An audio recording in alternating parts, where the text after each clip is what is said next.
ఆ పోలవరం గురించి కూడా నిజం చెప్పండి. కాసేపు ఇలాగా కాసేపు అలాగా. ఫస్ట్ ఫేజ్ ఏంటండి? ఏంటి first phase? Polavaram first phase 2018కి పూర్తి చేస్తారట. ఏంటో ఫస్ట్ ఫేజు ఏంటో చెప్పాలి కదా. First phase 2018. అసలు ఫస్ట్ ఫేజ్ ఏంటి, సెకండ్ ఫేజ్ ఏంటి మనకేం తెలియాలి కదా. ఎవరో ఎవడో చెప్పట, ఎరా ఆయన అప్పడుగుతానో 1000 రూపాయలు ఇచ్చాడా, అయిందా, పని అయిందా అని. సగం అయింది అన్నట్ట. అంటే 500 ఇచ్చాడా అని అడిగారు. కాదు, అడగటం అయిందిట. మరి అంతేగా, పనిలో చూసుకుంటే అది సగం, ఇవ్వడం అతని సగం, అడగటం ఇతని సగం. ఏంట్రా ఫస్ట్ ఫేజు? ఎవరికీ తెలియదు.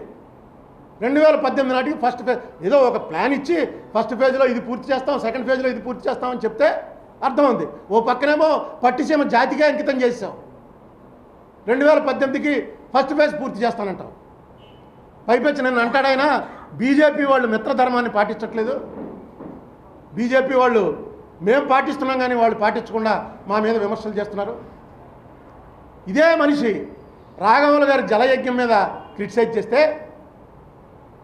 వెంటనే ఆయన ఏమన్నాడంటే, మీ మిత్రపక్షమే మీ మీద క్రిటిసైజ్ చేస్తుంది. రాజశేఖర రెడ్డిని మీ మిత్రపక్షమే మీకు మీద క్రిటిసైజ్ చేస్తుంది. మొహం ఎక్కడ పెట్టుకుంటారు? ఇప్పుడు చెప్పండి రాజశేఖర రెడ్డి గారు, మేమన్నది కాదు, మీ మిత్రపక్షం రాఘవులు గారే అంటున్నాడు అని ఆ రోజున అన్నావు. ఈవేళ మరి మీ మిత్రపక్షం బీజేపీ అన్నదానికి మీ ఫేస్ ఎక్కడ పెట్టుకోవాలో మీరు ఆలోచించుకోవడం మానేసి వాళ్ళకి తప్పు అంటారా? బీజేపీ వాళ్ళు ఈవేళ రాజమండ్రిలో మీటింగ్ పెడుతున్నారు. రేపు బీజేపీ వాళ్ళు అనౌన్స్ చేయాలి. ఎందుకని చెప్పి పోలవరానికి డబ్బులు ఇవ్వలేదు, ఎందుకని చెప్పి స్పెషల్ కేటగిరీ స్టేటస్ మీరు చెప్పిన స్టేటస్ ఎందుకు ఇవ్వలేదు, ఎందుకని చెప్పి రీయింబర్స్మెంట్ ఆఫ్ డెఫిసిట్ 16,000 కోట్లని చంద్రబాబు నాయుడు చెప్తున్నాడు, అది ఎందుకు ఇవ్వలేదు మీరు?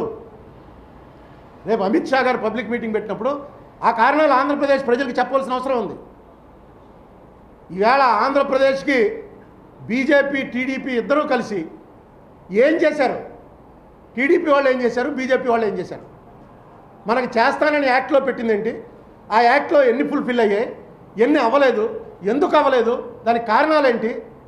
అది చెప్పడం మానేసి పవర్ అంతా కూడా నేనే సర్ప్లస్ చేశాను, 7 మండలాలు నేనే కలిపాను, పట్టిసీమ రికార్డు స్థాయి 5 నెలల్లోనే పూర్తి చేశాను, ఇలాంటి మాటలు చెప్పవలసినటువంటి అవసరం అయితే చంద్రబాబు నాయుడు గారికి లేదని నేను భావిస్తున్నాను.